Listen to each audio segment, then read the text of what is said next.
Angklung merupakan alat musik tradisional asli Indonesia yang berasal dari Jawa Barat dan terbuat dari bambu.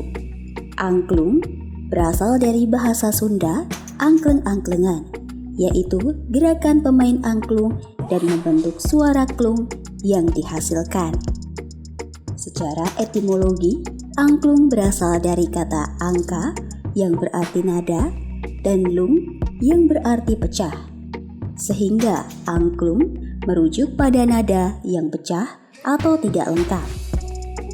Bentuk angklung terdiri dari 2 atau lebih batang bambu dalam berbagai ukuran sesuai dengan kebutuhan tinggi rendahnya nada yang dibentuk menyerupai alat musik calung. Merdunya melodi angklung tidak terlepas dari sejarah panjang yang mengiringinya. Seperti halnya pepatah, tak kenal maka tak sayang. Yuk mengenal lebih dalam tentang alat musik angklung agar kita semakin menghargai dan mencintai alat musik asli Indonesia yang satu ini.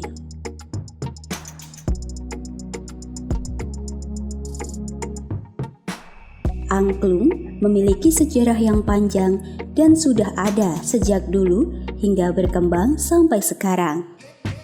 Sejarah angklung pada awalnya merupakan salah satu alat bunyi-bunyian yang digunakan untuk upacara-upacara yang berhubungan dengan padi. Angklung tidak digunakan sebagai kesenian murni, melainkan sebagai kesenian yang berfungsi dalam kegiatan kepercayaan. Angklung hadir sejak zaman Hindu. Angklung pernah dipakai pada upacara ritual keagamaan sebagai ganti genta atau bel yang digunakan oleh seorang pedande, yaitu pendeta Hindu dalam upacara keagamaan. Pada masa kerajaan Pajajaran, angklung pernah dijadikan sebagai alat musik korps tentara kerajaan dan pada saat terjadinya perang Bubat.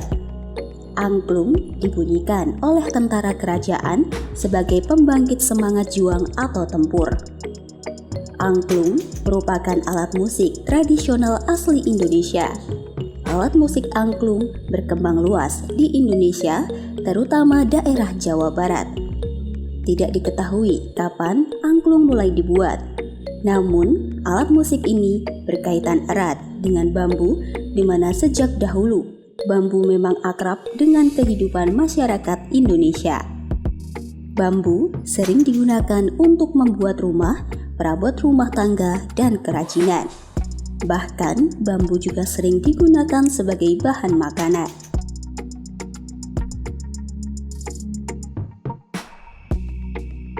Dilansir dari buku angklung berjudul Dari Angklung Tradisional ke Angklung Modern, karya Rosyadi tahun 2012, alat musik tradisional asli Indonesia ini dibagi menjadi beberapa jenis angklung. Pertama, angklung pentatonis atau angklung tradisional. Pada angklung pentatonis atau angklung tradisional dibagi menjadi beberapa jenis, yakni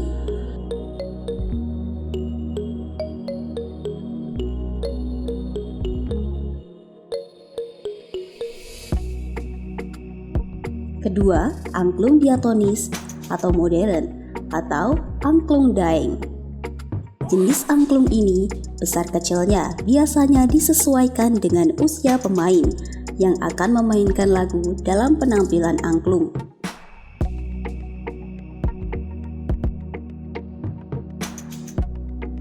Diketahui, alat musik angklung sempat diklaim oleh Malaysia sebagai miliknya. Namun, angklung tetap diakui dunia menjadi milik Indonesia pada 2010. UNESCO akhirnya menetapkan angklung sebagai warisan budaya tak benda dari Indonesia.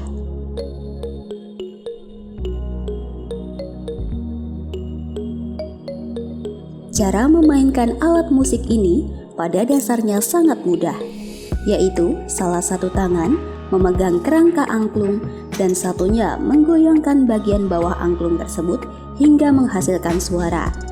Ada 3 teknik dasar dalam memainkannya, yaitu kalurung atau getar, centak atau disentak, dan tengkep atau menggetarkan salah satu tabung, sementara tabung lainnya ditahan sehingga tidak ikut bergetar. Angklung merupakan alat musik bernada tunggal, yang artinya satu nada hanya untuk satu angklung. Sehingga untuk menciptakan sebuah lagu yang harmonis dibutuhkan banyak nada angklung. Seperti piano yang memiliki tuts yang lengkap, barulah lagu tersebut dapat tercipta. Setiap nada harus dibunyikan dengan tempo dan dinamika yang tepat, agar tidak terjadi ketimpangan nada yang membuat lagu tersebut menjadi sumbang. Analogi angklung tersebut sangat tepat digunakan untuk menciptakan kehidupan yang harmonis dalam bermasyarakat. Harmonis atau harmoni dalam istilah musik merupakan keserasian nada secara bersamaan. Sedangkan menurut ilmu filsafat, harmoni atau harmonis merupakan kerjasama yang menghasilkan kesatuan yang luhur. Begitu juga umat manusia yang hidup dalam masyarakat, di mana harus menjalankan kehidupan yang serasi berdasarkan aturan-aturan dan panutan yang diterapkan dalam lingkungannya. Sebab, meskipun kita beraneka ragam, tapi kita tetap satu dalam harmoni dan melodi Indonesia.